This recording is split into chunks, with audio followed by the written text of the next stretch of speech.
সম্মানিত দর্শক এবং শ্রোতাবৃন্দ, আমি ডক্টর আবুল কাশেম মোহাম্মদ মাহবুবুল্লাহ যশোরী আপনাদের সকলকে জানাই সালামুন আলাইকুম। আপনারা জানেন যে আমি দুর্নীতিবাজ পলিটিশিয়ানদেরকে পছন্দ করি না। তাদের বিরুদ্ধে আমি সদা সত্য কথা বলি এবং যারা বলে তাদের পক্ষ নিই। আমি পছন্দ করি না আগুনখোর বক্তা হুজুরদের, যারা ধর্মজীবী করে খায় এবং কোরআনের মোহাম্মদুর রসুলুল্লাহকে প্রমোট না করে ইতিহাসের একজন মোহাম্মদ নামক মানুষকে, একজন ব্যক্তিকে, একজন লোককে প্রমোট করে। তো এই দুই শ্রেণীর লোকদের বিপক্ষে আমি কোরআনের মহাসত্য তুলে ধরি, যার জন্য আমাকে অনেকে গালি দেন, অনেকে কটুবাক্য বলেন, অনেকে হত্যা করতে চান এবং এদেরই কারণে আমার জীবনের অনেক কটি বছর করাচি জেলে, আবার অনেক সময় যশোর জেলা কারাগারে কাটাতে হয়েছে।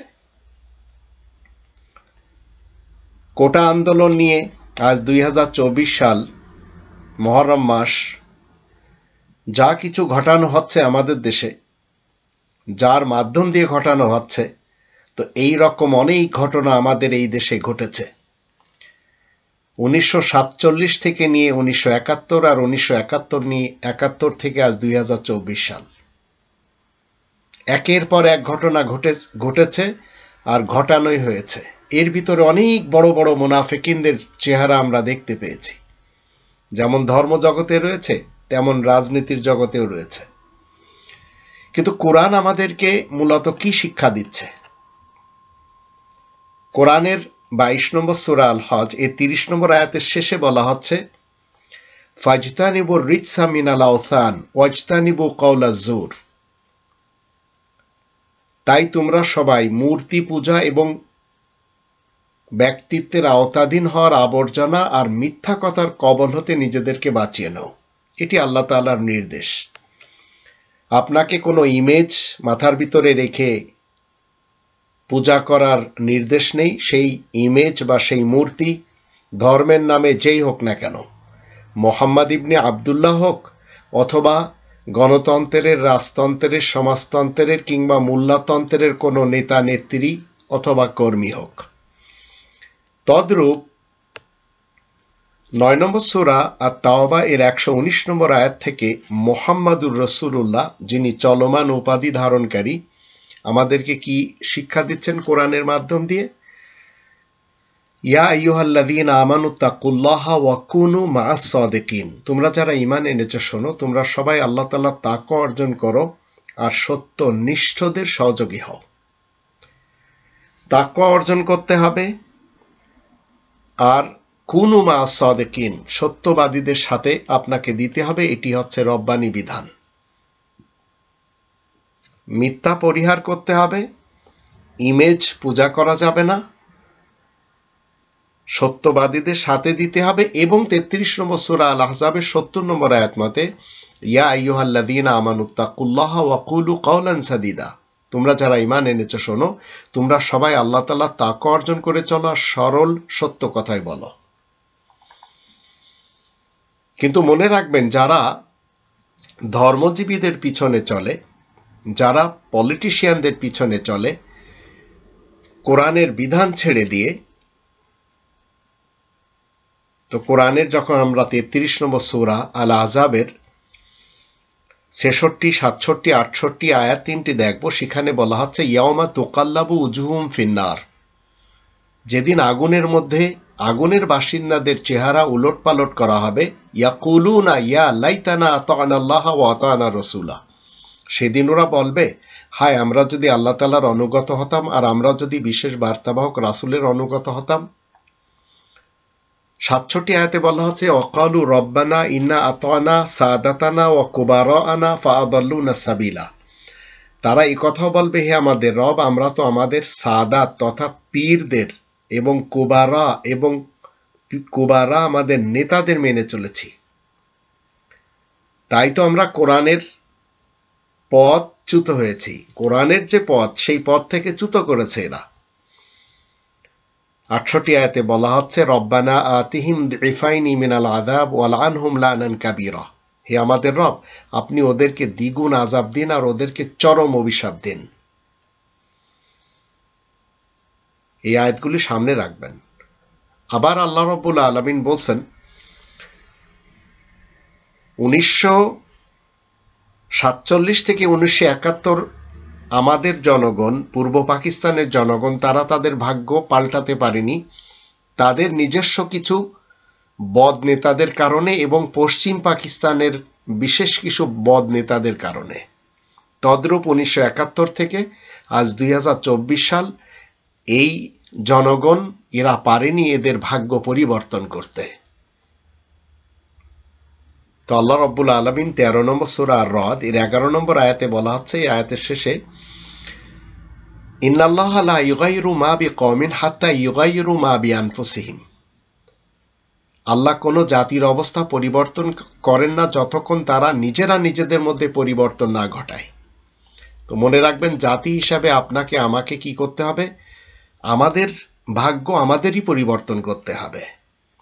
৫ নম্বর সূরা আল মাইদার ২ নম্বর আয়াতের শেষে বলা হচ্ছে ওয়া তাআওয়ানু আলাল বিররি ওয়াত তাকওয়া ওয়া লা তাআওয়ানু আলাল ইসমি ওয়াল উদওয়ান ওয়াত্তাকুল্লাহা ইন্নাল্লাহা শাদীদুল ইকাব, তোমরা পুণ্যের কাজ ও তাকওয়ার ব্যাপারে একে অন্যের সহযোগিতা করবে, পাপের কাজ আর জুলুমবাজির ব্যাপারে কোনো রকম সহযোগিতা করবে না। তোমরা সবাই আল্লাহ তাআলা তাকওয়া অর্জন করো, নিশ্চয় আল্লাহ শাস্তির ব্যাপারে বড়ই কঠোর। এখন আমাদের দেশ ৫ দশকের উপরে হয়ে গেছে, কিন্তু জাতির ভাগ্য পরিবর্তন হয়নি। আর জাতির ভাগ্য নিয়ে আমি বারবার আপনাদেরকে বলি, এই কোরআনের ৮ নম্বর সূরা আল আনফালের প্রথম আয়াতে বলা হচ্ছে আমাদের দেশে যে খনিজ সম্পদ রয়েছে এগুলি সব আমাদের জনগণের। তাই আল্লাহ বলেন ইয়াসআলুনাকা আনিল আনফাল কুলিল আনফালু লিল্লাহি ওয়ার রাসূল ফাত্তাকুল্লাহা ওয়া আসলিহু যাতা বাইনিকুম ওয়া আতিউল্লাহা ওয়া রাসূলাহু ইন কুনতুম মুমিনিন, তোমার কাছে মানুষেরা জানতে চায় খনিজ সম্পদ সম্পর্কে, তুমি বলে দিবে খনিজ সম্পদ তো আল্লাহ এবং বিশেষ বার্তাবাহক রাসূলের কাজের জন্যই। সুতরাং তোমরা সবাই আল্লাহ তাআলা তাকওয়া অর্জন করো, নিজেদের মধ্যকার যোগ সম্পর্কের উন্নতি সাধন করো, আর আল্লাহ তাআলার অনুগত হও এবং আল্লাহ তাআলার বার্তাবাহক রাসূলেরও অনুগত হও, যদি তোমরা সত্যিকার মুমিন হয়ে থাকো। মুমিন মানে হচ্ছে যে নিরাপদে থাকে এবং অন্যকে নিরাপত্তা দেয়, আর মুসলিম মানে হচ্ছে যে শান্তিতে থেকে অপরকে শান্তি প্রদান করে। তো আজ ২০২৪ সালের মুহররম মাসে আমাদের দেশে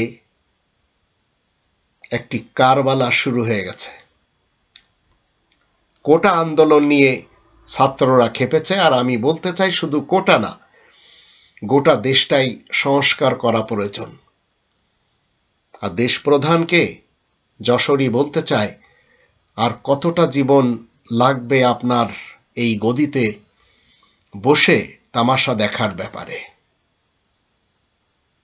এখন যদি আপনি মনে করেন যে পৃথিবীতে যে সমস্ত মানুষেরা অন্যান্যদেরকে কোরআনচ্যুত করেছে, যারা মানুষকে অধিকার দেয় না, তো এই কোরআনের ১৬ নম্বর সূরা আন-নাহলের ৯০ এবং ৯১ আয়াত দুটি যখন আপনারা পড়ে নেবেন, ৯০ নম্বর আয়াতের শুরুতে বলা আছে ইন্নাল্লাহা ইয়া'মুরু বিল আদলি ওয়াল ইহসান, নিশ্চয় আল্লাহ হুকুম দিচ্ছেন ন্যায় বিচার এবং কল্যাণময় জীবন ব্যবস্থা কায়েম করার। এখন আমাদের দেশে একের পর এক স্বৈরাচার এসেছে, অনেকে চলে গেছে, অনেকে আছে।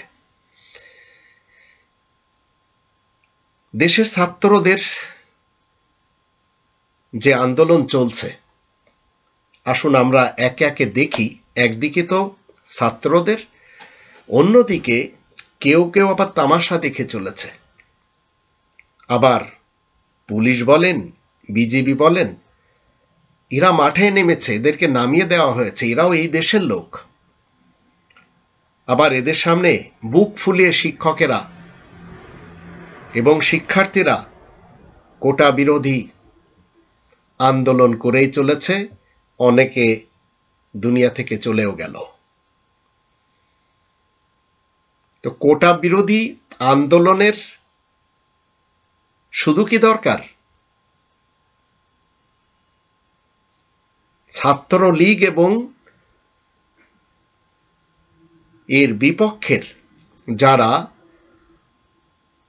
দেশের প্রকৃত দেশপ্রেমিক ছাত্ররা আজ লেগে আছে যে এদেশ থেকে ছাত্রলীগদেরকে বয়কট করা হোক। তারা যা কিছু চাচ্ছে এবং যা কিছু বলছে সেগুলি সবই সরকারের হয়ে। তো শিক্ষার্থীদের উপর ছাত্রলীগেরা হামলাও করছে। আন্দোলনের দৃশ্যপট যখন আমরা দেখি, মুখোমুখি হচ্ছে ছাত্রলীগের গুন্ডারা।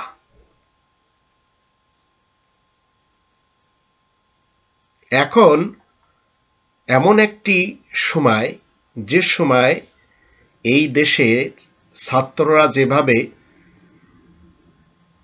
আন্দোলন শুরু করেছে, এখানে এমন কিছু লোকদের দেখা যাচ্ছে যারা কিনা মুনাফিকিন চরিত্রের।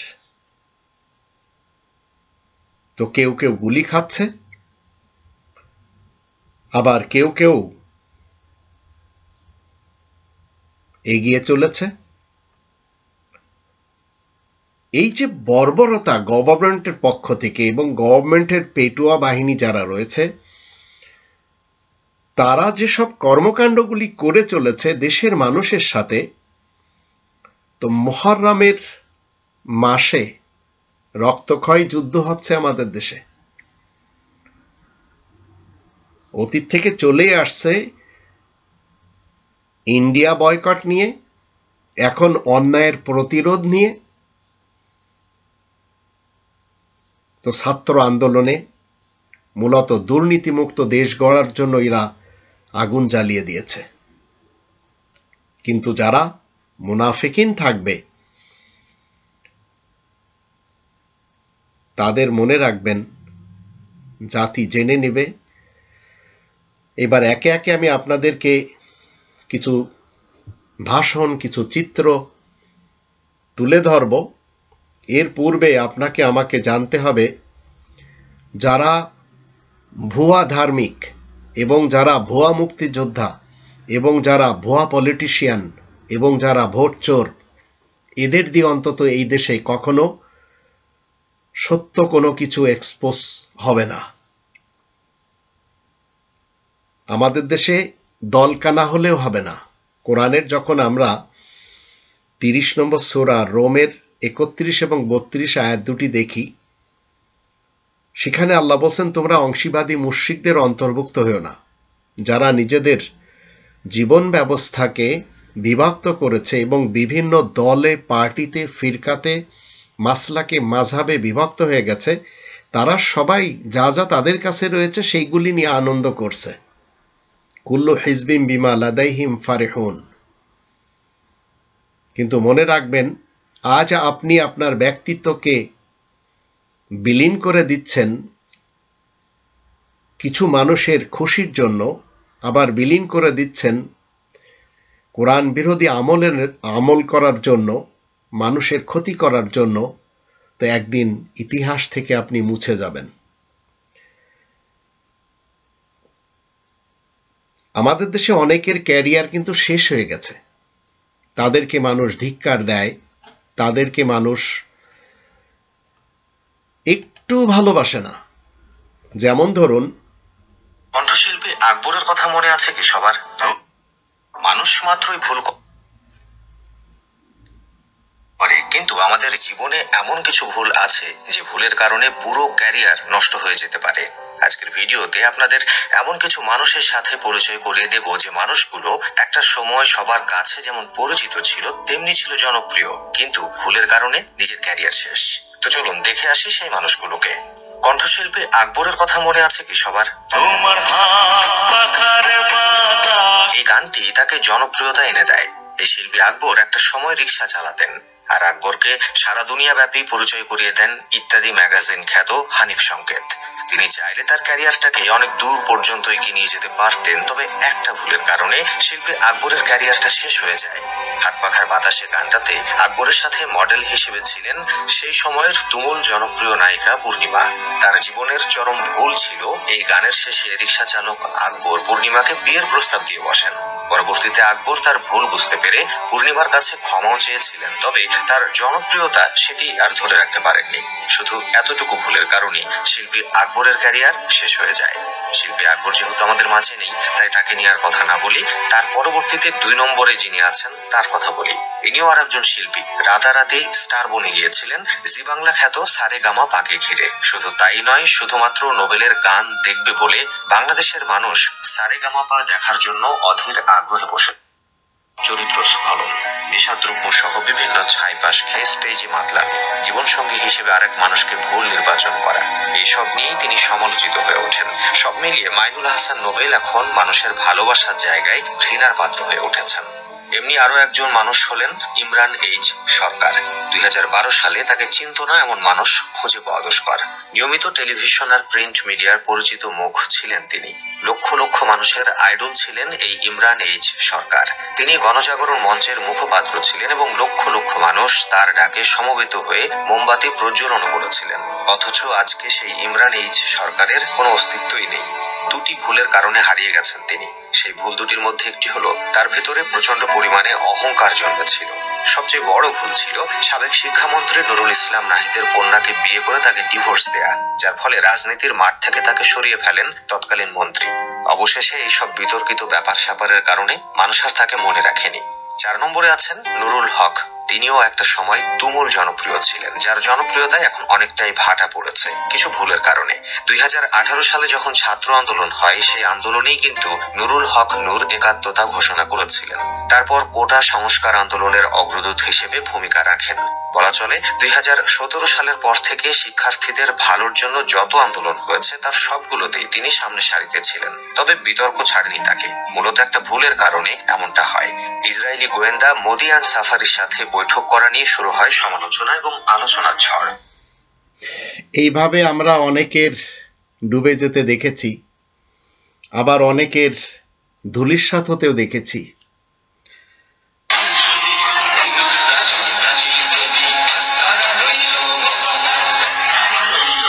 এরা সবাই লেগে আছে দেশটা কোনো ক্রমে যেন একটু ভালো করা যায়, যার জন্য আমাদের সবার উচিত এদের সাথে সম্পৃক্ততা ঘোষণা করা।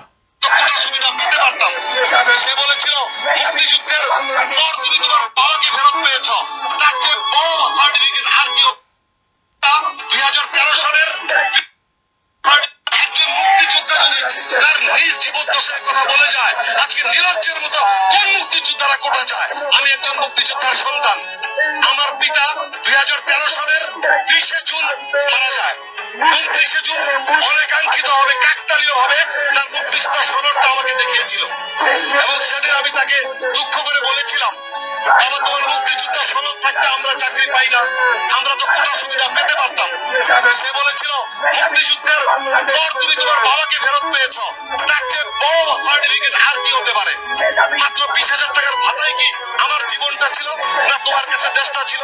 তুমি তোমার বাবাকে ফেরত পেয়েছ, একটা স্বাধীন দেশ পেয়েছ। তারপর একজন মুক্তিযোদ্ধা যদি তার নিজ জীবদ্দশার কথা বলে যায়, আজকে নির্লজ্জের মতো কোন মুক্তিযোদ্ধারা কোটা চায়?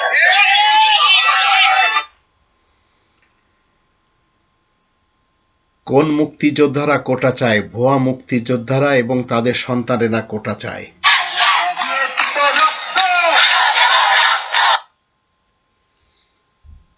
দেশের বোনেরাও খেপেছে, তারাও চায় না এদেশে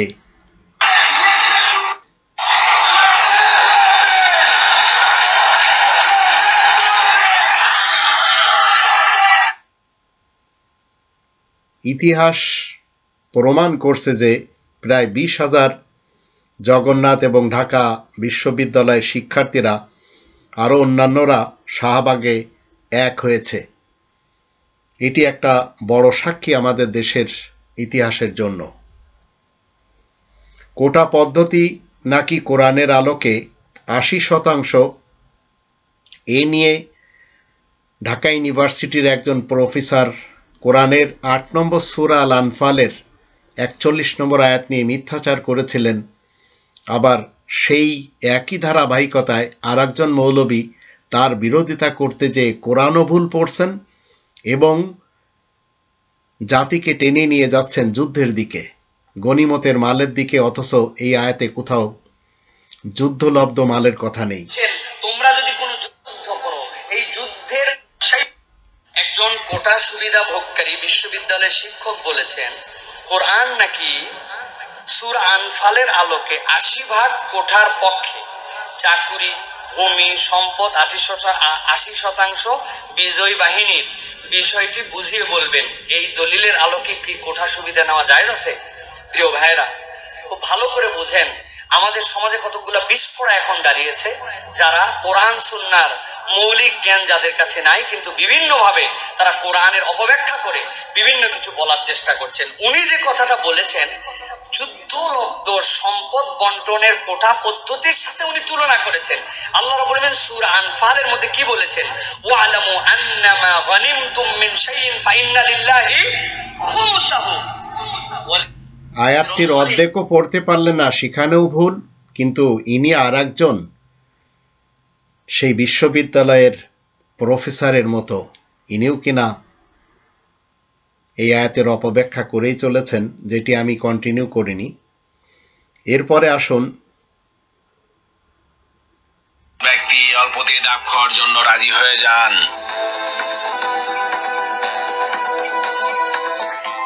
ঢাকা শহরে এই যে একটি চক্র বিক্রির জন্য ডাব নিয়ে দাঁড়িয়ে থাকেন প্রবীণ একজন ব্যক্তি, তার পাশে কাস্টমার সেজে আরো 3 জন ভিড় করে থাকেন। বন্ধুরা, এটা কোনো সাধারণ কাস্টমার নয়, ওত পেতে থাকা প্রতারক চক্র। পথচারীদের পাইপের জন্য এক্সট্রা করে টাকা দিতে হবে, শুধু মন ভরে দোয়া করবেন বাবা। কত সুন্দর মন গড়া কথা, মুখের কথায় চিরা না ভিজলেও তাদের কথায় লোহাও। এইভাবে রাস্তাঘাটে বা বাস স্ট্যান্ডে ডাব খাওয়ানোর নাম করে প্রতারণা চক্র রয়েছে।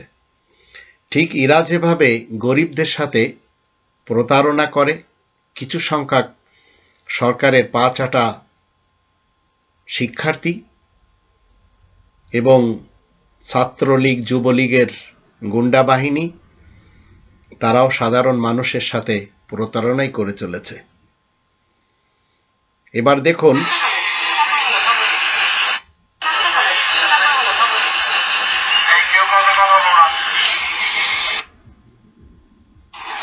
গাড়িটা নিয়ে বের হতে চাইতেছে, এই জন্য মনে হয় যাইতেছে কোথায়।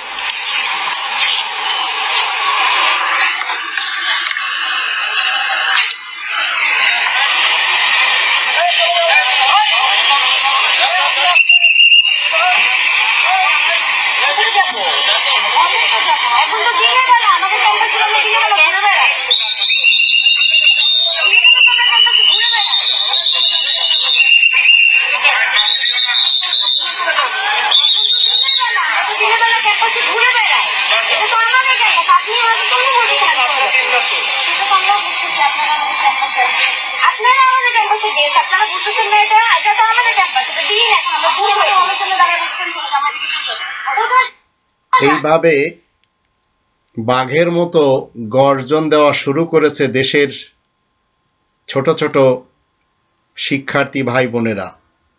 যদিও এদের উপরেও অনেক বেশি লাঞ্ছনার, অপমান আর গ্লানি এদের সহ্য করতে হচ্ছে।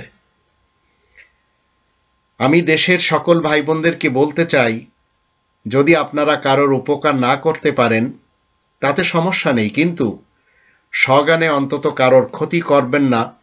আর যারা প্রশাসনে চাকরি করছেন, আপনারা মনে রাখবেন, ইতিহাস সাক্ষী হয়ে থাকবে, কখনো আপনারা এই কাজ করতে যাইবেন না যে নিজের দেশের মানুষের, বিশেষ করে এই শিক্ষার্থী সমাজের উপরে আপনারা লাঠিচার্জ করবেন, গুলি চালাবেন, আরো কত কিছু, এগুলি থেকে বিরত থাকুন।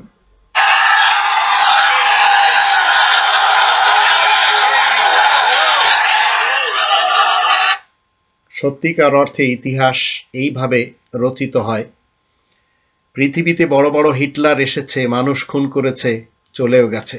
মুসোলিনি এসেছে, অশোকা এসেছে, মাও সেতুং এসেছে, লেনিন এসেছে, স্টালিন এসেছে, কার্ল মার্কস এসেছে, মানুষ খুন করেছে। আমাদের দেশেও একের পর এক এসেছে, মানুষই খুন করেছে। আপনি যদি নিজের দিক থেকে সৎ থাকতে পারেন তো আপনি জীবনে ঠকে গেলেও কোনো সমস্যা নেই। ঠকলেও অন্তত এই ভেবে শান্তি পাবেন যে আমি ঠিক ছিলাম। আর আমি যশোরী, কোরআনের আয়াত নিয়ে পৃথিবীতে বিভিন্ন ভাষায় কথা বলি, আর আমি চাই মুহাম্মাদুর রাসূলুল্লাহ ইস্টাবলিশ হোক যা কোরআনে, আর আমি চাই রব্বানী তন্ত্র ইস্টাবলিশ হোক যা কোরআনে। কিন্তু আমি চাই না ইতিহাসের কোনো ব্যক্তি মুহাম্মাদুর রাসূলুল্লাহর আসনে এসে বসুক, আর আমি এটিও চাই না কোরআনের সংবিধানের জায়গায় গণতন্ত্রের, রাজতন্ত্রের, সমাজতন্ত্রের, মোল্লাতন্ত্রের এবং অন্য কোনো কনস্টিটিউশন এসে বসুক। বাধা পাচ্ছে এটা। আমার বাবা একজন মুক্তিযোদ্ধা, উনি 2 নং সেক্টরে যুদ্ধ করেছিলেন, আমি মুক্তিযোদ্ধার সন্তান। কিন্তু আমি যতদূর জানি যে বাংলাদেশ সরকার যথেষ্ট সুযোগ সুবিধা আমার বাবাকে দিচ্ছে, আমার ফ্যামিলিকে দিচ্ছে। বাবা প্রতি মাসে 20,000 টাকা ভাতা পাচ্ছে, এটাও একজন সরকারি চাকরিজীবীর বেতনের সাথে কোনো অংশে কম না। সেখানে আমার প্রয়োজন নেই তো যে আমি অন্য একজনের চাকরির সুযোগটা নষ্ট করার। আমি আমার বাবার বেতন থেকে আমি যেটুকু সুবিধা পাচ্ছি, আমি পড়াশোনা করতেছি, আমি পড়াশোনা করে আমি আমার মেধা দিয়ে বাকিটা যেতে চাই। আমার বাবা আমার জন্য করেছে, আমাকে করতে হবে আমার ছেলে সন্তানের জন্য। আমার ছেলে সন্তান আমার বাবার সুবিধা নেই বা আমি সুবিধা নেই, সেটা আমি চাচ্ছি না। এই দেশ সবার দেশ, সবারই অধিকার আছে। বিশেষ করে যারা মেধাবী, প্রতিনিয়ত আমরা দেখি, আমি হলে থাকি, ঢাকা ইউনিভার্সিটি স্টুডেন্ট, আমি দেখি যে আমার ভাইয়েরা কি পরিমাণে কষ্ট করতেছে, আমার সিনিয়র জুনিয়র বেসমেটরা প্রতিনিয়ত। সত্যিকার অর্থে মুক্তিযোদ্ধার একজন আদর্শ সন্তান, যার মুখ থেকে আমরা এই কথাগুলি অন্তত শুনতে পেলাম। অবশ্যই তিনি কোনো ভুয়া মুক্তিযোদ্ধার সন্তান নন।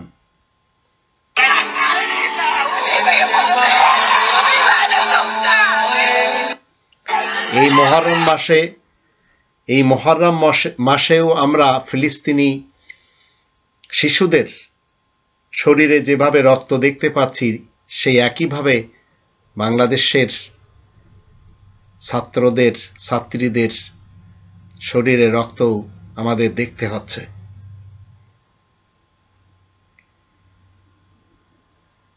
ঢাকার ভিতরে গভীর রাতে বোরকা পরে পালিয়েছেন ইডেন ছাত্রলীগ সভাপতি সেক্রেটারি, আর এভাবে কালবেলাতে এসেছে। কেন পালাতে হচ্ছে? নিশ্চয় যারা পালায় তারা কেউ চোর হয় অথবা ডাকাত হয়। মনে রাখবেন, কোরআনের যখন আমরা 21 নম্বর সূরা আল আম্বিয়া এর প্রথম আয়াত দেখি, আল্লাহ বলেন ইকতারাবা লিন্নাসি হিসাবুহুম ওয়া হুম ফি গাফলাতিন মুরিদুন। মানুষের হিসাব নিকাশের সময় আসন্ন, অথচ তারা উদাসীনতায় মুখ ফিরিয়ে রেখেছে। তো আপনাকে আমাকে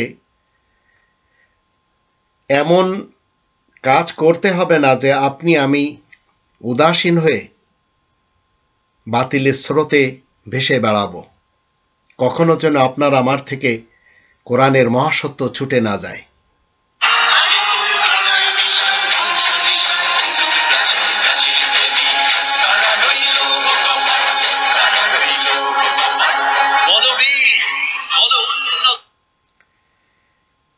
দেশের পুলিশ ভাই বোনদেরকে আমি বলতে চাই, আপনারা এতটুকু অন্তত একটু ভাবুন যে আপনারা রাষ্ট্রের কর্মকর্তা, আপনারা কোনো ব্যক্তির অন্তত কর্মচারী নন। আবার জাফর ইকবালের মতো একজন শিক্ষক, যিনি কিনা বলেছেন ঢাকা বিশ্ববিদ্যালয়ের ছাত্র ছাত্রীদের দেখলেই মনে হয় রাজাকার জাফর ইকবাল, তো এই মুহূর্তে মানে আজ থেকে গ্রন্থ বাজার থেকে বিক্রি বন্ধ ঘোষণা করা হয়েছে জাফর ইকবালের সকল বইগুলি। নিশ্চয় সত্যের জন্য মানুষ অনেকেই নির্ভীক। আবার এখানে দেখতে পাচ্ছি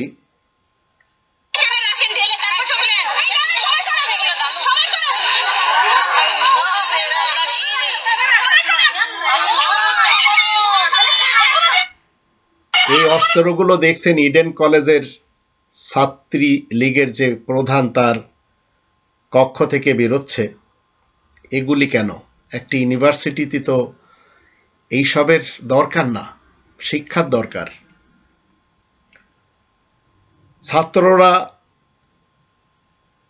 ছাত্রীরা বলছে চাইলাম অধিকার, হয়ে গেলাম রাজাকার। এই রাজাকার নিয়ে আবার ক্রিটিসাইজ করা হচ্ছে আর একদিকে। এবার আসুন আমরা একটু পিনাকি ভট্টাচার্য তিনি কি বলতে চাচ্ছেন তাও একটু শুনে নিই।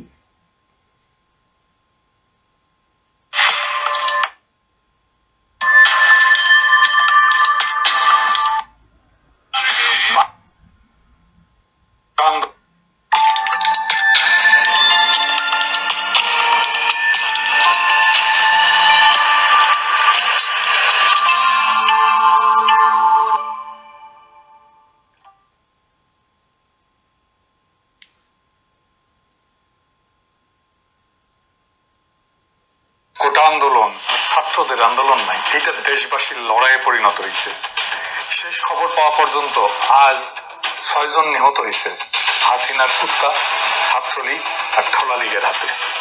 একে একে ছাত্রলীগকে উৎখাত করা হইতেছে শিক্ষা প্রতিষ্ঠানগুলো থেকে। ছাত্রলীগ আর ঠোলা লীগ পরাজিত হওয়ায় পরে নামছে বিজেপি, তারাও টিকতে পারে নাই, তারাও পলাইছে।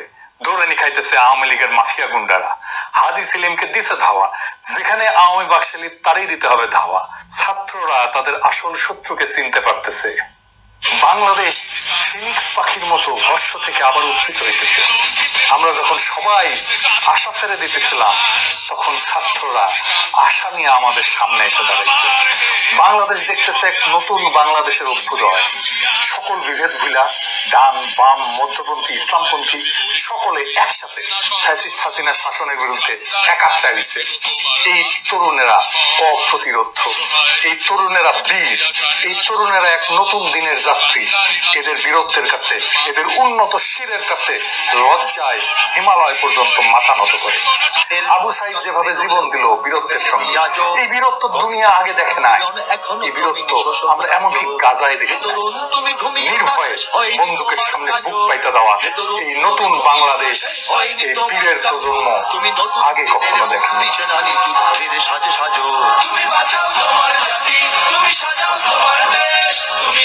আমাদের লড়াই শুরু হয়েছে। এই লড়াইকে আমাদের কাঙ্ক্ষিত লক্ষ্যে পৌঁছায় দিতে হবে। এই লড়াইকে থামায় দেওয়ার চেষ্টা করা হবে, কিন্তু কোনোভাবেই এই লড়াইকে থামানো যাবে না। এই লড়াই যেন কেউ থামাইতে না পারে। এইটা শুধু আমাদের অধিকারের প্রশ্ন না, আমাদের হারানোর নাগরিক আর মানবিক অধিকারের প্রশ্ন না, এইটা আমাদের রাষ্ট্রের প্রশ্ন, যেটার মালিকানা, যার মালিকানা আমার হাত থেকে কাইটা নিচ্ছে। এই রাষ্ট্র এখন দখলদার হাসিনা তার দিল্লির প্রভুর কৃপায় বাংলাদেশের চাইপা বসছে। ওরে আমাদের এবার উস্কা দিতেই হবে, সকল শক্তিকে একসাথে মাঠে নামতে হবে। আমার রিক্সা শ্রমিক ভাইরা, কিছুদিন পর পর আপনাদের আন্দোলনে নামতে হয় না? এইটা বন্ধ করে দেয়, ওইটা বন্ধ করে দেয়, রাস্তা বন্ধ করে দেয়। আপনারা যে ব্যাটারি দিয়ে রিক্সা চালান সেটাও বন্ধ করে দেয়। আপনাদের মাঠে নামতে হয়। এইবার আপনারা মাঠে নামেন। আপনাদের যেন বারে বারে মাঠে নামতে না হয় সেই ব্যবস্থা করেন। আমাদের গার্মেন্টস শ্রমিক ভাইরা, আপনাদের ন্যূনতম মজুরি পাইছেন? তারা কি আপনাদের মানুষের মতো জীবন দিচ্ছে? একটা সংসার চালানোর জন্য যেটা থাকা দরকার সেটা দেয় তারা? দেয় না। আপনি আপনার এই ন্যূনতম অধিকারটা পাইছেন? পান নাই। লড়াই তো কম করেন নাই। না আছে কাজের জায়গার নিরাপত্তা, না আছে বেঁচে থাকার মতো ন্যূনতম উপার্জন। আপনারা কি এই জীবন চান, নাকি নতুন ভাবে বাঁচার জন্য আমাদের সাথে একসাথে হাঁটতে চান? তাহলে আপনারাও রাস্তায় নেমে আসেন, কারখানা বন্ধ কইরা হাজারে হাজারে লাখে লাখে নেমে আসেন, এখনই নেমে আসেন। এটাই সময়। ইতিহাসে এরকম সময় বারে বারে আসে না। ছাত্রদের সাথে নামে আসেন, অনেকবার লড়ছেন, এইবার শেষ লড়াই করে আসেন। আগামীর রাষ্ট্র আপনাদের মর্যাদার জীবন নিশ্চিত করবে। বাংলাদেশে একজন মানুষ ছিলেন যারা বলা হইতো কোরআনের পাখি, ওনারা মিথ্যা মামলায় ফাঁসি দেওয়া হয়। এর প্রতিবাদে সারা দেশ, দেশের বাইরে বাংলাদেশবাসী বিস্ফোরিত হয়। গ্রাম থেকে লাখ লাখ মানুষ শহর ঘিরে ফেলে, প্রায় 80 জন নিহত হয় ওই প্রতিরোধে, ওই প্রতিবাদে। শেষ পর্যন্ত ভয় পেয়ে ওনাদের যাবজ্জীবন কারাদণ্ড দেওয়া হয়, মৃত্যুদণ্ডটা বাতিল করা হয়। এরপরে অনেক দিন পরে ওনারে বিনা চিকিৎসায় মাইরা ফেলা হয় এক সাবেক ছাত্রলীগের মাধ্যমে। এইটা ছিল বাংলাদেশের একটা ঘৃণ্য মেডিকেল ক্লিনিক। ওনার মৃত্যুর বদলা যদি নিতে চান, সেই দিন যারা নাইমে আসছিলেন তারাও এইবার আসেন, আবারও নামেন। ওনারে বাঁচাইতে পারেন নাই, কিন্তু সেই মৃত্যুর বদলা যদি নিতে চান এইবার আসেন। 2013 সালের 5ই মে সারা দেশ থেকে মাদ্রাসার ছাত্র আর তার শিক্ষকেরা আসছিলেন। খুবই সাধারণ দাবি ছিল, নবীর অপমানের শাস্তি চাইতে আসছিলেন। রাতের আধারে শয়ে শয়ে আলেম আর মাদ্রাসা ছাত্রকে গুলি করে হত্যা করা হয়েছে। শুধু তাই না, লাশ গুম করা হয়েছে। কত মাদ্রাসা বন্ধ করে দিছে, কত আলেমকে জেলে পচায় মারছে। এইটার বদলা নিতে চাইলে মাঠে নামেন। 2018 সাল নিরাপদ সড়কের আন্দোলন। এইভাবে তিনি প্রত্যেকটি সেক্টরের লোকদেরকে বলে চলেছেন যে আপনারা যদি দেশটাকে সুষ্ঠুভাবে দেখে যেতে চান যে পরিচালনা হোক, তাহলে সবাই নেমে আসুন এবং ভোট চোরের বিরুদ্ধে এক হন। আবার মৌলবীদের আর এই কালো মানিকটারে, এই তাহিরিকে সারা বাংলাদেশ নয় সারা বিশ্বের মানুষ মহব্বত করে। সেই মানুষটাকে আপনার সামনে মন্দ বলে যায়, গালি দিয়ে যায়, আপনি সহ্য করেন। আমি এই ভণ্ড ধর্মের একজন ভণ্ডামি করে খায়, ইসলামের কিছুই জানে না, তার দাবিও আপনারা শুনলেন। এবার আসুন, হাসিনাকে যারা মুসলমান ভাবে সাবধানে ভাববে, মুসলমান তার মা ছিল ইহুদি। ইনি আবার ভারত থেকে লেগে আছেন হাসিনার বিরোধিতা করার জন্য। নিজ দেশের মৌলবীরা কেউ এ ধরনের কথা বলতে সাহস করে না, কারণ তারা সাহসী না, তাই তারা তাকে কওমি জননী বানিয়েছে। এবার আসুন,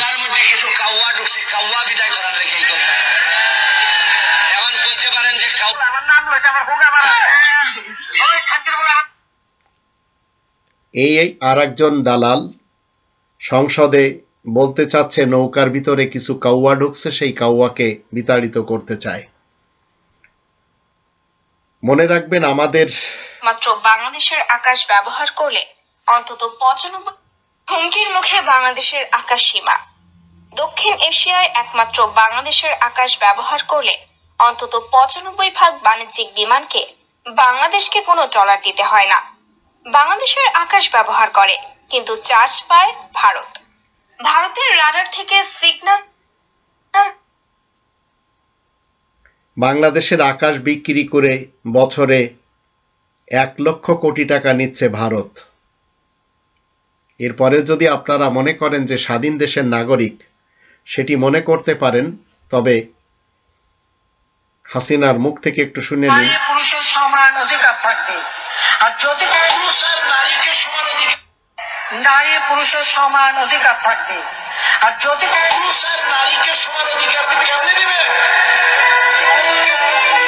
পুরুষ তো খেজুর গাছ থেকে রস পাবে, আছে না? এখানে রাজশাহীতে খেজুর গাছ নাই, তো সমান অধিকার দিতে গেলে মেয়ে লোকদের কি খেজুর গাছে উঠাবে? একজন দেশপ্রধান যখন কোরআনের আয়াতের সাথে টক্কর নেয়, তখন আর একজন সত্যি উত্তরও দিয়েছে, সুন্দরভাবে উত্তর দিয়েছেন, যদিও মরহুম তিনি দুনিয়া ছেড়ে চলে গেছেন। আর একজন ভারতীয়, তিনি বলতে চাচ্ছেন পৃথিবীতে যদি মূত্র পান করতে হয়, শুধু গরুর মূত্রই পান করতে হবে। দুনিয়া আমাকে केवल गाय का मूत्र ही पीने लायक है और किसी का मूत्र पीने लायक नहीं। गंगा আমি আপনাদেরকে বলি যে আমি গান্দা পলিটিশিয়ান এবং গান্দা যারা ধর্মজীবী এদের বিপক্ষে কোরআনের বিধান নিয়ে দাঁড়িয়েছি। এবার আসুন, ভক্ত মানুষদের দ্বারা ঢাকা ইউনিভার্সিটি প্রতিষ্ঠিত হয়েছে। যখন ঢাকা ইউনিভার্সিটি প্রতিষ্ঠা করা হয়েছে তখন তার কপালে লেখা ছিল রব্বি জিদনি ইলমা। রব্বি জিদনি ইলমাকে নাস্তিকরা তুলে ফেলেছে।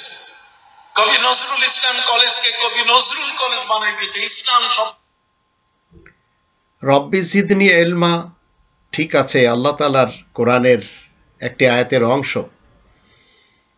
নজরুল ইসলাম একটি নাম, কিন্তু ইসলাম শব্দটির সাথে আবার কোরআনের আয়াতের এই অংশের সাথে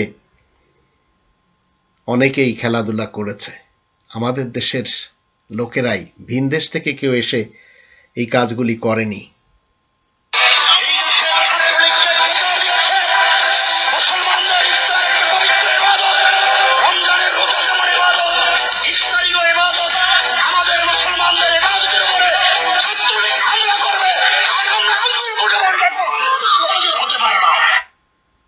এ ধরনের মৌলবীদের কোনো কাজও তো নেই।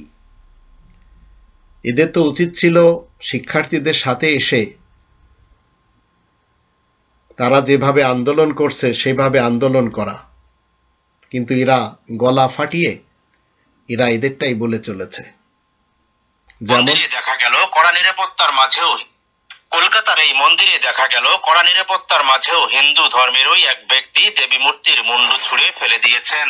মন্দির কর্তৃপক্ষ এই লোকটি কেন মুন্ডু ছুঁড়িয়ে ফেলে দিলেন? কারণ তার প্রশ্নের উত্তর কারো কাছে নেই। তার কথা হলো এ তো কিছু দিতেই জানে না। যদি তার শক্তি থাকে তাহলে সে এতটুক দেখাক, পারেনি। বাংলাদেশ থেকে ভারতে নিয়ে গিয়ে কিডনি কেটে রাখা হতো। 25 থেকে 30 লাখ টাকায় বিক্রি করা হতো এক একটি কিডনি। আর এই চক্রের সাথে জড়িত ছিলেন নামকরা অ্যাপোলো হাসপাতালের একজন নারী চিকিৎসক। তালিকায় রয়েছেন বাংলাদেশের বেশ কয়েকজন দালালও, যারা অসচ্ছল মানুষকে অর্থ কি করবেন?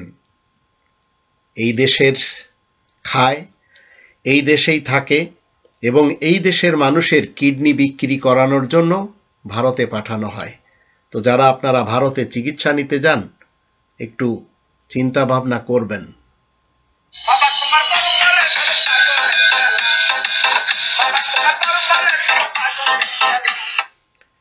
সব পাগলেরা মিলে খেলা খেলছে। আর আমি বলতে চাই, যারা আমাদের দেশে এই মুহূর্তে দেশকে সংস্কার করার জন্য রাস্তায় বেরিয়েছেন, চেষ্টা করুন আল্লাহ তাআলার সাহায্য সাথে নিয়ে জয় হবার। আবার মৌলবাদ, আমাদের বাংলাদেশে অনেক মসজিদে আজান হয়, কিন্তু মনে রাখতে হবে সব আজান হুসাইনি আজান নয়, সব আজান হুসাইনি আজান নয়। কিছু কিছু আজান আছে ইয়াজিদি আজান, ইয়াজিদি আজান কখনোই গ্রহণযোগ্য নয়। হুসাইন এই মিথ্যাচার এবং এই আগুনখোর বক্তা যে মতবাদটি দিচ্ছেন সেটিও মানুষ মেনে চলেছে। আবার আমরা নবী বড় না কোরআন বড়? নবী বড় না কোরআন বড়? নবী বড়। যদি কেউ বলে যে কোরআন বড়, তাহলে সে অযোগ্য লোক, আর কোনো যোগ্যতা নাই ইসলাম। ছোট ছোট ক্ষুদে শিশুদের মাথা নষ্ট করে দেওয়া হচ্ছে, নবী বড় না কোরআন বলো। নিজেরা শিক্ষা দিচ্ছে নিজেরা। আবার এবার আসুন, ভিডিওটা দেখেন যে বর্তমানে নেটে সবথেকে বেশি ভাইরাল হওয়া তোলপাড় একটা ভিডিও এটা, যে বাচ্চাটাকে কোলে নিতে চাইছে, লোকটা কিন্তু দেয় নাই। পুলিশটা কেন দেয়নি আমি জানি না, এই জিনিসটাই সবার অন্তরে লাগছে। তো আমি যদি পুলিশ ভাইটা জায়গায় থাকতাম, আমার চাকরি চলে গেলেও আমি তার বাচ্চাটাকে কোলে নিতে দিতাম, এতে যা হয় হোক। পেটুয়া বাহিনী এদেরকেই বলা হয়। এদের ভিতরেও অনেক ভালো ভালো পুলিশ ভাই বোন রয়েছে, কিন্তু ধর্মজীবীদের মধ্যে একজনও ভালো মানুষ নেই। খালি হাতে কেউ ফিরে না, 2 হাত তুলে চাও কার কাছে? না আল্লাহর কাছে। কি লেগা মাইজবান্ডারির কাছে চাইতো কইছে আল্লাহ। আল্লাহ মাইজ ভান্ডারীর কাছে চাইতে কইছে আল্লাহ। শুনে তাজ্জব করে তো লাভ নেই, এইগুলি আমাদের দেশে চলছে। একদিকে ভোট চোরদের শাসন, তারাই ক্ষমতা দখল করে আছে, অন্যদিকে ধর্মজীবী মোল্লা সমাজ। এরা দুজন আছে বাংলাদেশি ড্রাইভার, একজনের বাথরুমের মধ্যে স্বর্ণের কমেট পাওয়া যায়, আরেকজনের বাড়ির মধ্যে মার্সিডিজ বিএমডব্লিউ এর মতন গাড়ি পাওয়া যায়। এরা হচ্ছে বাংলাদেশি ড্রাইভার। এদের মালিকের কি অবস্থা একবার চিন্তা করে দেখেন। দুর্নীতি এত বেশি দেশে। এবার আসুন, তাই নাকি? এক লাইন কোন তো দেখি। এই কবি সাহেবের 10,000 টাকা। কবি সাহেব আমাদের। আউযু বিল্লাহি মিনাশ শাইতানির রাজিম, বিসমিল্লাহির রহমানির রহিম। কবিতার নাম রঙের মেলা। স্কুল বন্ধ, পূজার ছুটি, গায়ের ছেলেরা বেঁধে জুটি। পূজা দেখলাম উল্লাপাড়া, তথায় দেখি হিন্দু ভরা। দেখলাম গিয়া মাটির মানব, মানব তো নয় দেখতে দানব। 10 হাত তার 2 পা, হিন্দুরা তাকে বলে মা। 10 হাতে 10 অস্ত্র ধরে একজন হিন্দু, তাকেও সাজানো একটি প্যান্ডেলে এনে তার দেব দেবতাদের বিরুদ্ধে তার দিয়ে গাওয়ানো হচ্ছে, আর সেও আউযুবিল্লাহ বিসমিল্লাহ পড়ে গেয়ে দিচ্ছে। কেন এগুলি আমাদের দেশে? কারণ বিচার ব্যবস্থা বলতে নেই। এবার শুনুন, যাদের এত বড় স্বার্থপর যে 10,000 টাকা বেতন পায়, 1 লাখ টাকা দিয়ে গরু কিনে তারপরে কোরবানি দেয়। তার মা আরাম করে করে গোস্ত চিবিয়ে চিবিয়ে খায়।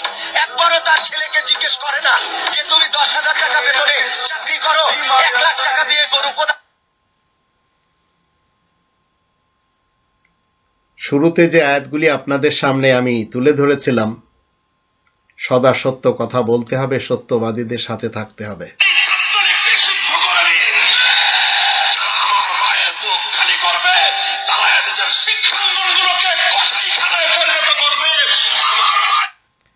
ইনার চিল্লানো, ইনি নিজেও মানুষের খুনি। ইনার কারণে অনেক সন্তানেরা, অনেক লোকেরা খুন হয়েছিল সেই ব্রাহ্মণবাড়িয়াতে। সব খুনিরা একে অপরকে নিন্দাবাদের ভাষণ দেয়, কারণ যখন একজনের বিপক্ষে আরেকজন দাঁড়িয়ে যায়, সে একটু চিন্তা করে না যে সেও সেই কাজের সাথে জড়িত। রাসূলুল্লাহ সাল্লাল্লাহু আলাইহি ওয়াসাল্লামকে সম্মান করলে আর ভালোবাসলে যদি আমরা বিদআতি হই, মুশরিক হয়ে যাই, তাহলে শায়েখ পূজারীরা তোমরা জেনে রাখো, আমরা শুধু মুশরিক নয় বরং মুশরিক তৈরি করি। শেয়ার করে সবাইকে জানিয়ে দাও। মুশরিক তৈরি করার জন্য আমাদের দেশে ধর্মের খোয়ার 1,20,000-এর উপরে রয়েছে। কোটা কেউ ডিজার্ভ করে, যদি মুক্তিযোদ্ধার কোটা, পোষ্য কোটা, রেলের পোষ্য কোটা বলেন, তারপর হচ্ছে বিশ্ববিদ্যালয় ভর্তির ক্ষেত্রে শিক্ষকদের পোষ্য কোটা বলেন, চাকরির ক্ষেত্রে পোষ্য কোটা বলেন, তো এইগুলো যদি থাকে তাহলে ওনারা কি দোষ করছে? জেলে কি দোষ করছে? জেলের কেন হচ্ছে কোটা দেওয়া হবে না? কেন কৃষকের কোটা দেওয়া হবে না? কেন প্রবাসীরা যারা রেমিটেন্স যোদ্ধা সবকিছু ছেড়ে দিয়ে দেশে বাইরে থাকতেছে, তাদেরকে কেন কোটা দেওয়া হবে না? দিনমজুরে কেন কোটা দেওয়া হবে না? যারা গার্মেন্টস শ্রমিক, ঠিক আছে, আমাদের দেশে সচল রেখেছে, তাদেরকে কেন হচ্ছে কোটা দেওয়া হবে না? তাদের সন্তানদেরকে দেওয়া হবে না? এরকম অনেক প্রশ্ন তৈরি হয় না? তো সেই হিসাব করতে গেলে বাংলাদেশে কিন্তু সবারই কোটা লাগে। অসাধারণ কথা বলেছেন, যদিও অনেকের অপছন্দ, বিশেষ করে যারা ভুয়া মুক্তিযোদ্ধা। ইমামের পিছনে নামাজ পড়লে নামাজ হবে কিনা, ওহাবি ইমামের পিছনে নামাজ পড়লে নামাজ হবে কিনা।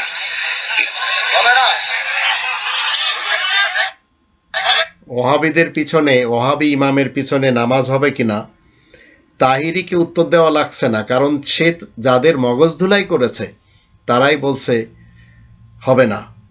কিন্তু কখনো আপনারা চিন্তা করে দেখেছেন, কোরআনে 3 নম্বর সূরা আলে ইমরানের 8 নম্বর আয়াতের শেষে ইন্নাকা আনতাল ওয়াহাব লেখা রয়েছে। ওয়াহাব আল্লাহ তাআলার একটি নাম, দাতা। তো এই ওয়াহাব নামটি যারা মানবে তারা সবাই ওহাবি হবে। যেমন বাংলাদেশের ভূখণ্ডে যারা জন্ম নিয়েছে এবং যারা বসবাস করে, জন্মসূত্রে তারা সবাই বাংলাদেশী। তো যারা ওয়াহাব নামকে মানবে তারা ওয়াহাবি। তো এখানে ওয়াহাবি নামক কোনো ইমাম যদি ওয়াহাবি ইজমের নামাজ পড়ায়, তার পিছনে নামাজ হবে না। আবার ইতিহাসের একজন বিখ্যাত ব্যক্তিকে নিয়ে উদ্ধৃতি দিয়ে বদদোয়া করানো হচ্ছে, তো এগুলি ইসলাম কখনো সম্মতি দেয় না। और कुरान को देखे तो खुदा का नूर ये शब्द आता है। कुरान में सबसे ज्यादा बार अल्लाह का नाम और कोई भी अगर कोई हिंदू इस्लाम के खिलाफ है तो वो हिंदू नहीं है।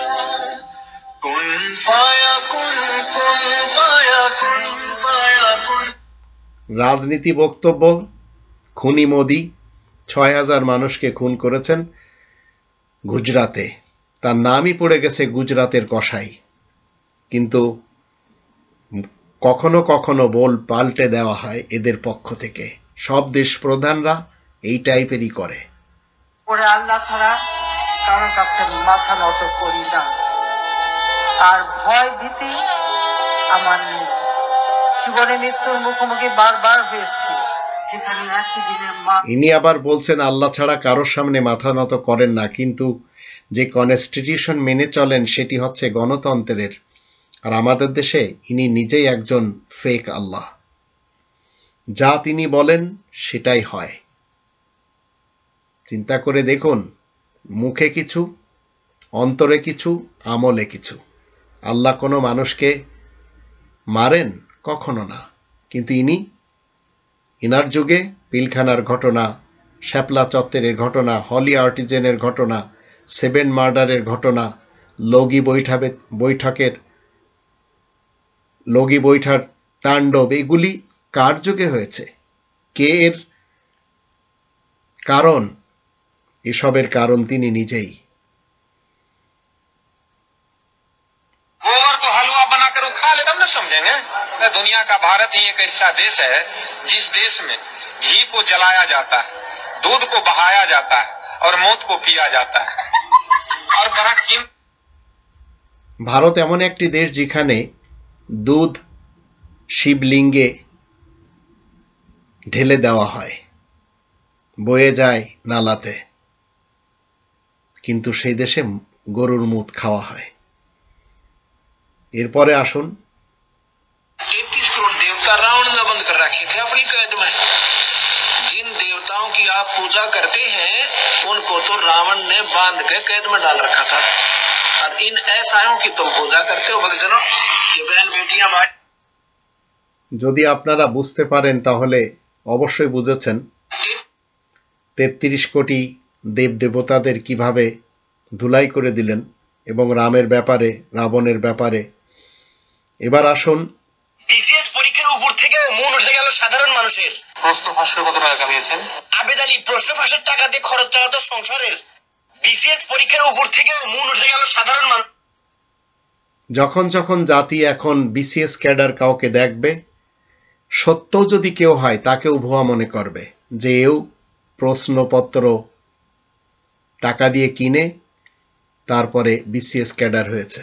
ধানমন্ডি আইডিয়াল কলেজে ভারতীয় নাগরিক ভারপ্রাপ্ত অধ্যক্ষ, তার বিরুদ্ধে অভিযোগ তিনি ভারতীয় নাগরিক হয়েও নিজেকে বাংলাদেশি দাবি করে দীর্ঘদিন ধরে আইডিয়াল কলেজ ও অন্য একটি স্কুলে শিক্ষকতা করেছেন। ভারতীয় নাগরিক হিসেবে তিনি প্রাথমিক স্কুল থেকে স্নাতক পর্যায় পর্যন্ত ভারতের পশ্চিমবঙ্গে লেখাপড়া করেছেন। এছাড়া তথ্য গোপন করে এমপিএ ভুক্ত হন মোবাশ্বের হোসেন। শিক্ষা সনদ ও অন্যান্য দলিল বিশ্লেষণ করে শুধুমাত্র বাংলাদেশে এগুলি সম্ভব। 35 লক্ষ ভারতীয়রা এইভাবে আমাদের দেশে কবজা জমায় বসে আছে।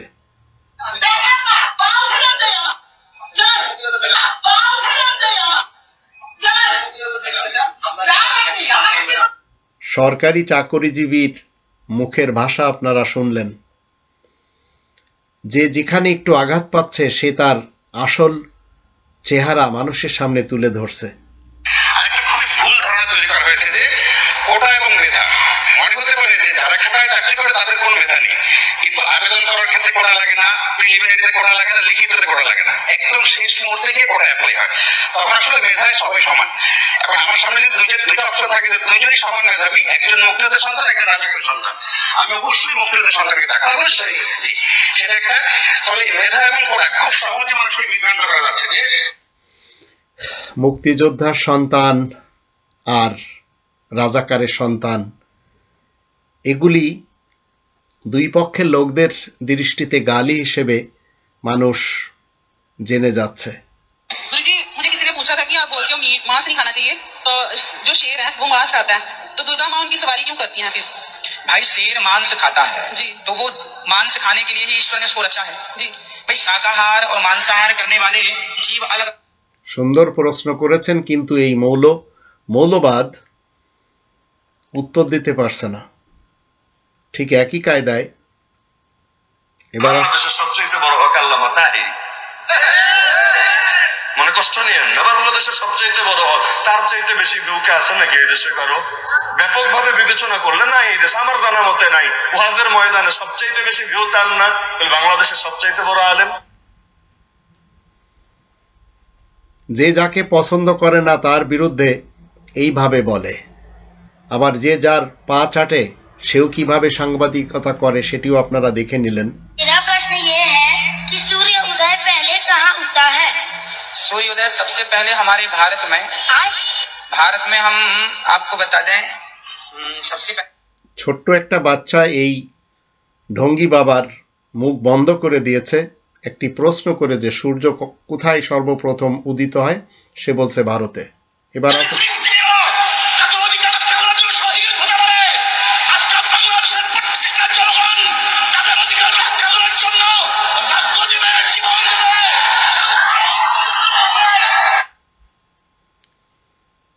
খুব গর্জন, একদিকে ধর্মের ব্যাপারে রাজনীতির মাঠেও আবার মার খেয়ে তিনি সুতায় গিয়েছিলেন, সেটিও আমরা দেখেছি।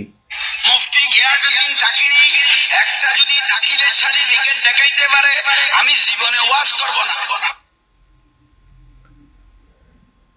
আমি আপনাদের বারবার বলি যে আমি যারা ফেক মৌলবী রয়েছে, ধর্মজীবী আগুনখোর বক্তা রয়েছে, আমি এদের বিরুদ্ধে, এবং যারা দুর্নীতিবাজ, দুষ্কৃতিকারী, ভ্রষ্টাচার এবং নৈরাজ্য সৃষ্টিকারী পলিটিশিয়ান, নেতা নেত্রী, কর্মী রয়েছে, এদেরও বিরুদ্ধে। কোরআনের সাচ্চাই, কোরআনের সত্যতা সবসময় তুলে ধরার চেষ্টা করি। आपकी बहन की कुछ तस्वीरें मैंने देखी हैं, मैं आपको दिखाना चाहता हूं कि कैसे वो रहती हैं।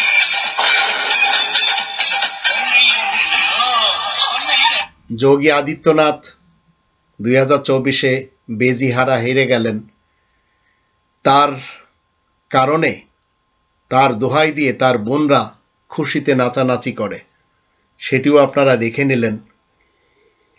এবার আসুন, हनुमान जी ने शादी क्यों नहीं की है।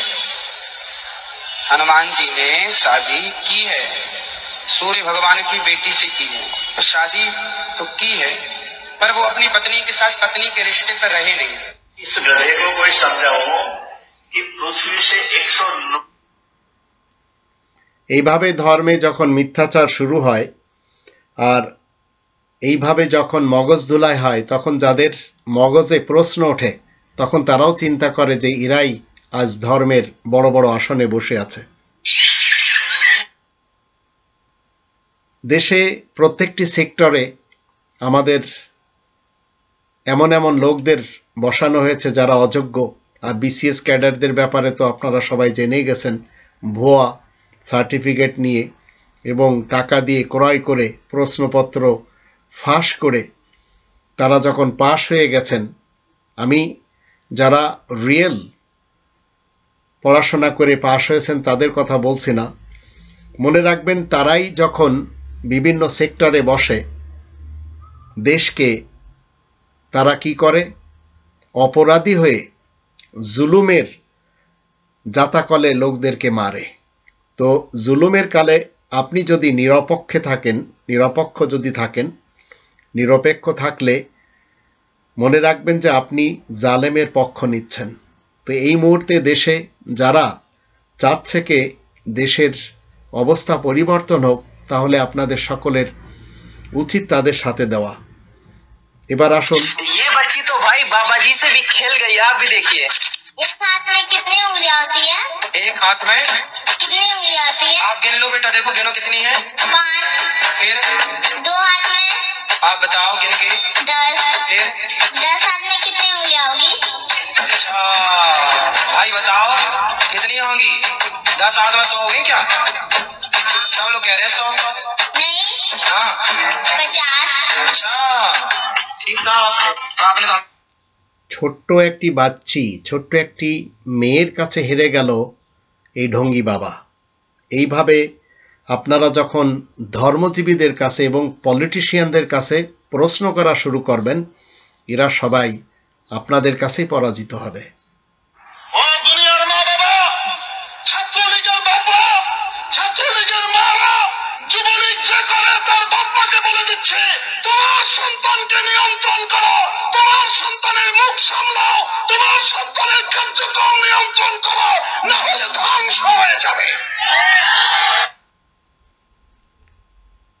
অনেকে মনে করবেন আজকের বাংলাদেশের জন্য এটি একটি শ্রেষ্ঠ ভাষণ, কিন্তু ইনাদের যদি মুখ বন্ধ না করেন তাহলে দেশের মানুষ যেভাবে কোরআনের সত্য পথ খুঁজে পাচ্ছে না ইনাদের কারণে, তদ্রূপ ছাত্রলীগ আবার যুবলীগ এদের কারণে দেশের মেধাবীরা পরাজিত হচ্ছে। এখন জয় হওয়ার সময়। ওয়ালাদ-দাল্লিন বলে সাহাবীরা জোরে আমিন বলতেন, এই ব্যাপারে অনেক হাদিস আছে। ওয়ালাদ-দাল্লিন বলে সাহাবীরা জোরে আমিন বলতেন, এই ব্যাপারে অনেক হাদিস আছে। ওয়ালাকিন্না হাযা লা বি ইনদা আবি হানিফা, আবু হানিফার দৃষ্টিতে এটা করার দরকার নাই। তখন আমার মাথায় স্ট্রাক করলো, হাউ ইট ইজ পসিবল? রাসূলের হাদিস যদি থাকে, who is Abu Hanifa here? He is not. লোকটি যাকে রাসূল মনে করেন, আবু হানিফা তাকে রাসূল মনে করেন না, বেধাই তো তার বিরোধিতা করতে যাই আবু হানিফা হানাফি মযহাবে তারটাই ইস্টাবলিশ করেছেন। তো ধর্মজগতে মারামারি কামড়াকামড়ি অতীতকাল থেকে এসেছে। এবার আসুন, মুক্তিযোদ্ধার নাতি সে ভর্তি হয়েছে মুক্তিযুদ্ধ কোটা ইউনিভার্সিটিতে, উনিও বলেন কোটা থাকবে না। তো বেটা তুই তাহলে চলে আয়, পড়াশোনার দরকার নাই। হ্যাঁ বলতে হচ্ছে তুই চলে, তোর পড়াশোনার দরকারটা কি? তুই মুক্তিযোদ্ধার নাতি হিসেবে কোটায় ইউনিভার্সিটিতে ভর্তি হয়ে এমন বলে কোটা লাগবে না, তোকে তো ইউনিভার্সিটি থেকে বের করে দেওয়া উচিত। হ্যাঁ ওকে। কতটা হিংসুটে হলে এই হিংসা মার্কা কথা দেশের প্রধান আসনে বসে বলতে পারে?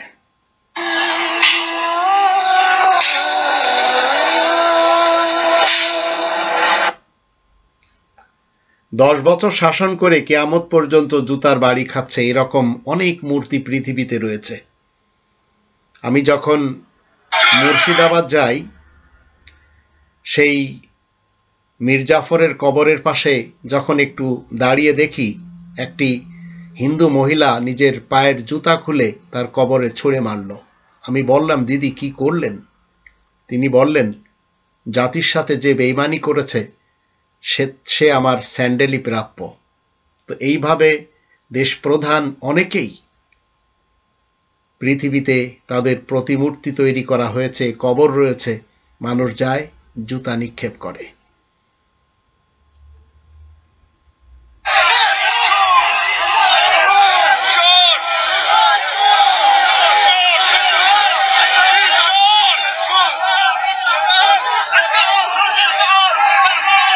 সৌদি প্রবাসীরা সালমান এফ রহমান এবং হাসিনাকে চোর চোর বলে সম্বোধন জানাচ্ছে। এইভাবে কোথাও পৃথিবীতে অনেকেই দেশপ্রধান হলেও পৃথিবীতে পচা ডিম খেতে হয়। সাধারণ মানুষ কতটা ক্ষিপ্ত হলে এই ধরনের তকমা দেয়। আবার আসুন, আমি কাউকে কাদেরকে বলতে চাই, তুই যদি এক বাপের বেটা জন্মই থাকো, তোরা যদি তোর বাপের জন্ম দিতে তুই পদত্যাগ করিয়া, তোরা পদত্যাগ করিয়া কতদূর খেলতে পারো আর আমরা কতদূর খেল। মানুষের নামের সাথে তকমা পড়েছে কাউয়া। ছাত্ররা কেন নামছে? তাদের দাবি হচ্ছে যে বাংলাদেশে কোটা করা হয়েছে চাকরির ক্ষেত্রে। এটা হচ্ছে অনগ্রসর জাতি। অনগ্রসর জাতি বুঝছেন? এই যে হিজড়া, থার্ড জেন্ডার, উপজাতি, তারপরে মুক্তিযোদ্ধা। ইনার কথা যখন শুনবেন তখন ইনিও সেই দেশ প্রধানের মতো ঘৃণার বাণী মানুষকে দিচ্ছেন, কারণ ইনি ধর্মজগতেও একই কাজ করেন। ভাষায় কি করা যায়? হানাফি মানুষ মোহাম্মদী হলে ভালো কথা হলো, ভালো কিছু করা লাগবে না, মোহাম্মদের দিন অনুপাতে চলবে। কোরআন 3 নম্বর সূরা আলে ইমরান এর 19 নম্বর আয়াতের শুরুতে বলছে ইন্না দীনা ইনদাল্লাহিল ইসলাম। আবার 110 নম্বর সূরাতে বলা হচ্ছে ওয়ারাআইতান নাসা ইয়াদখুলুনা ফি দীনিল্লাহ। তো দিন ইসলাম এবং দিন ইল্লাহ এর বিপক্ষে মোহাম্মদী দিন প্রতিষ্ঠা করে চলেছেন এই আব্দুর রাজ্জাক বিন ইউসুফ সাহেব। তাতে একজন জিজ্ঞাসা করলে তিনি খুব খুশি পাচ্ছেন।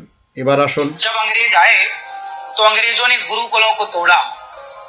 गुरुकुल मतलब गुरु का परिवार, फिर अंग्रेजों ने तोड़ा और यीशु कुल की स्थापना करी। यीशु मतलब ईसा मसीह, और यीशु कुल में उन्होंने धोती कुर्ता तिलक लगाने वाले ब्राह्मणों को पैंट शर्ट पहना दिया। गुरुकुल हो गए नष्ट, अंग्रेजों ने नष्ट कर दिए। अब बचे यीशु कुल, जिसे आप स्कूल कहते हैं, एक्चुअल में ये स्कूल नहीं है, ये यीशु कुल है। भाई साहब कुछ ज्यादा नहीं हो गया? और बताओ। এই সব ব্যাখ্যা যখন আপনি আমি শুনি, তো শিক্ষিত সমাজ কখনো না হেসে পারে না। এরাই হচ্ছে ধর্মের ঠিকাদার। এবার আসুন। आजादी के 60 वर्ष बाद कहा गया कि हम आदमी नहीं हैं, कुत्ते के पिल्ले हैं। जिसने कहा हो उसने गलत किया हो। कौन है वो ऐसा कहने वाला? ये आपने कहा था। এইভাবে ভারতের প্রধানমন্ত্রী আপকে আদালত এখানে এসে যখন ধরা খায় তখন মুখে হাত দেওয়া ছাড়া আর কিছু বাকি থাকে না। মুক্তিযুদ্ধের বিরুদ্ধে এত ক্ষোভ কেন? মুক্তিযোদ্ধাদের নাতিপুতিরাও পাবে না, তাহলে কি রাজাকারের নাতিপুতিরা পাবে?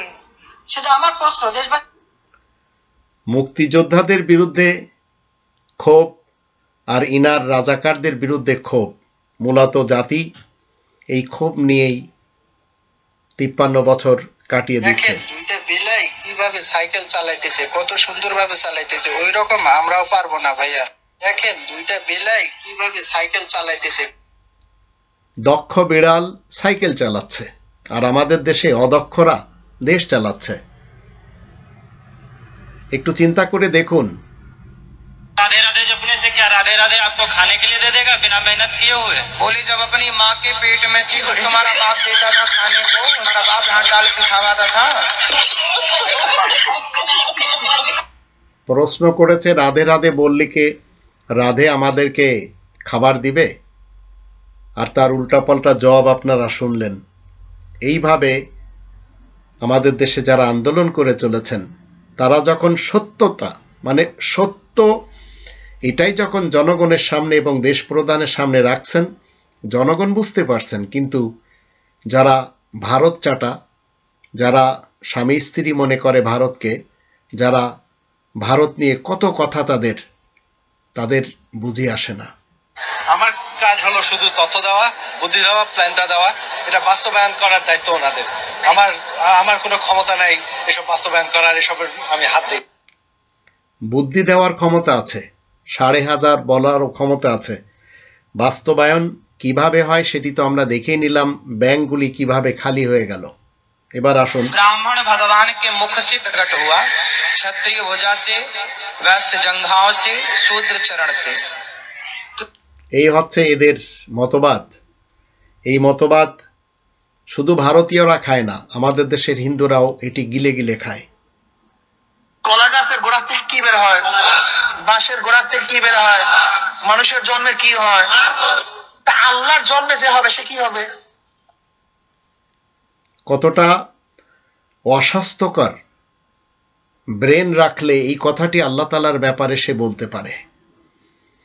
কোরআনের 112 নম্বর সূরা আল ইখলাস, বিসমিল্লাহির রহমানির রহিম, কুল হুয়াল্লাহু আহাদ আল্লাহুস সামাদ লাম ইয়ালিদ ওয়া লাম ইউলাদ ওয়া লাম ইয়াকুল লাহু কুফুয়ান আহাদ। আল্লাহ তাআলার ডেফিনেশন তো এখানে বলাই হচ্ছে। তো এই যে বাস মার্কা কথাবার্তা, আবার সেখানে আল্লাহ তাআলাকে নিয়ে আসা, আবার জন্মের সূত্রে এদেরও মানুষ ধর্মের বড় বড় ঠিকাদার মনে করে, আর এরাই হচ্ছে ধর্মের ব্যাপারী।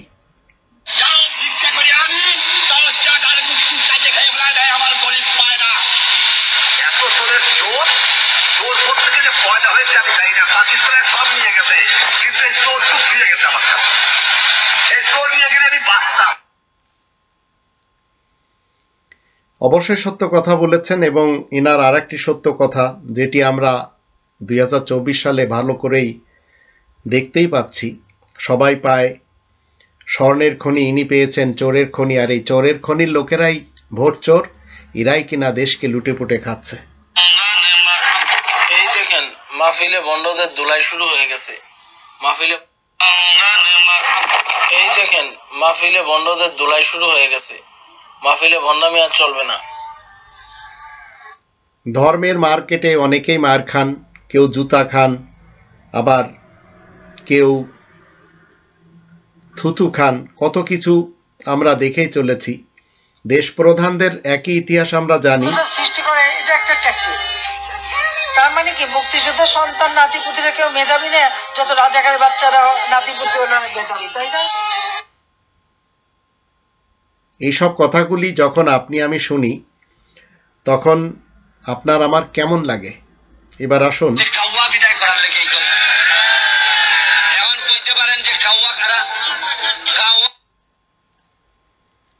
সংসদে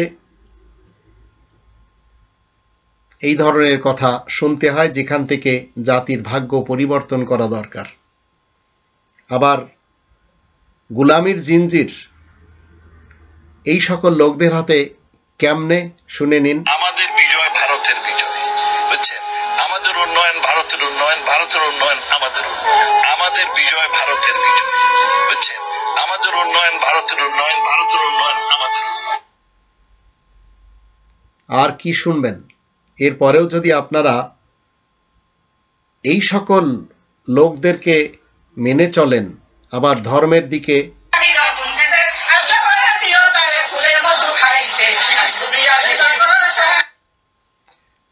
দিকে যদি এদেরকে মানেন, রাজনীতিতে ওদেরকে মানেন, তাহলে কোরআনের মহাসত্য অন্তত আপনি কখনো জানতেও পারবেন না, আর তার যে একটি প্রতিফল রয়েছে সেটি উপলব্ধি করতে পারবেন না। কাজ করে গেছে পিয়ন, সে 400 কোটি টাকার মালিক, হেলিকপ্টার ছাড়া চলে না। হ্যাঁ, বাস্তব কথা। আমার বাসায় কাজ করে গেছে পিয়ন, সে 400 কোটি টাকার মালিক। এটি শুনতে হলো। अल्लाहुस समद। सब कुछ भगवान करे, तुम केवल खटिया तोड़ोगे? वो बात में आपकी गुरुजी सही है। हाँ, क्या सही है? आपकी सही का हिंदू को जागना चाहिए। फिर अभी दिल्ली में अब दूसरा सवाल पूछो, क्या है? मेरा है कि ये जो वर्ण व्यवस्था वो রেগে গেছেন ইনি, এই মহাশয় রেগে গেছেন। মহাশয়ের কাছে প্রশ্ন করলে যখন উত্তর থাকে না তখন রেগে যান। তদ্রূপ আমরা ঢাকা ইউনিভার্সিটির স্টুডেন্ট, জামাত কেন বলবে?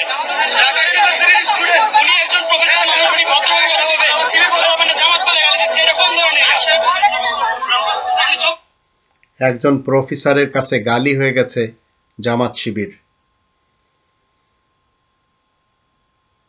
আমরা একটি দেশের স্বপ্ন দেখি যেখানে প্রতিটি মানুষ ধনী। আমরা একটি দেশের স্বপ্ন দেখি যেখানে প্রতিটি মানুষ ধনী। আমরা একটি দেশের স্বপ্ন দেখি যেখানে সর্বশেষ আপনারা শুনলেন যে সজীব অজের জয় একটি দেশের স্বপ্ন দেখে যে দেশে প্রতিটি মানুষ ধনী। সর্বশেষ এই কোরআনের 8 নম্বর সূরা আল আনফালের প্রথম আয়াতটি আবার জেনে নিন। সেখানে বলা হচ্ছে খনিজ সম্পদের অর্থ জনগণ পাবে, আর জনগণ পায় না আমাদের দেশে। যারা আকাঙ্ক্ষা করে এই দেশ তারা ভালোই চালাচ্ছে, তারাই সবচেয়ে বড় লুটপাটকারী। তারাই আমাদের ব্যাংকগুলি ধ্বংস করে দিয়েছে, আমাদের দেশের রিজার্ভ চুরি করে ভিন দেশে নিয়ে গেছে, খেতেও পারছে না। মুনাফিকিনদের এই যে ডবল চরিত্র, এগুলি থেকে আপনাকে আমাকে ফিরে আসতে হবে। যারা বলে তাদেরকে ঘৃণা করতে হবে, কারণ মুনাফিকিনরা কখনো আপনার আমার কল্যাণ চায় না। আপনার সামনে এসে আপনার কথা বলে, পিছনে যে আপনার বিপক্ষে বলে। তাই আসুন, এই যে জাগরণ আমরা দেখছি শিক্ষার্থীদের, এদের সাথে সম্পৃক্ততা ঘোষণা করে এদের মধ্যেও আবার এমন এমন মির্জাফর বেরিয়ে আসবে, সেই ডাক্তার ইমরান এইচ সরকারের মতো, আবার সেই নুরুল হক নূরের মতো, আবার এমন লোক এদের মধ্যে গজাবে যারা সামনে একটি কথা বলে, পিছনে অন্যদের পা চাটে। তাই আসুন সদা সত্য কথা বলি, সত্যবাদীদের সাথে দিই, ইনশাআল্লাহ এই কালে সুখ পাবো, পরকালেও সুখ পাবো।